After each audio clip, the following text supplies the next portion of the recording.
ఇది New York model city. నేను ఉండేది ఇప్పుడు లాస్ ఏంజల్స్. అయితే న్యూయార్క్ రాజకీయ పరిణామాలు ప్రపంచవ్యాప్తంగా చెందేశాయి. న్యూయార్క్ దాదాపు ప్రపంచంలోనే అత్యంత ధనికమైన రిపబ్లిక్.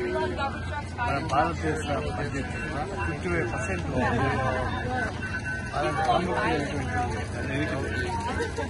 ట్రంప్ ప్రపంచవ్యాప్తంగా అందరినీ డాక్యుమెంట్ చేస్తున్నాడు.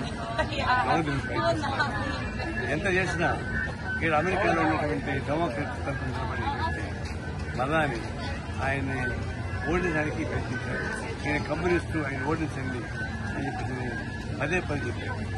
ప్రపంచంలోనే అత్యంత పేరు మోసిన ట్రంప్ ప్రపంచం అన్ని దేశాలను బెదిరించి బ్లాక్మెయిల్ చేస్తారు. ఇక్కడ న్యూయార్క్ సిటీలో మేయర్ ఎన్నికల్లో ఇక్కడ కమ్యూనిస్టు ఇక్కడ ఓడించండి వందాన్ని చెప్తే జనం మాత్రమే గెలిపించారు.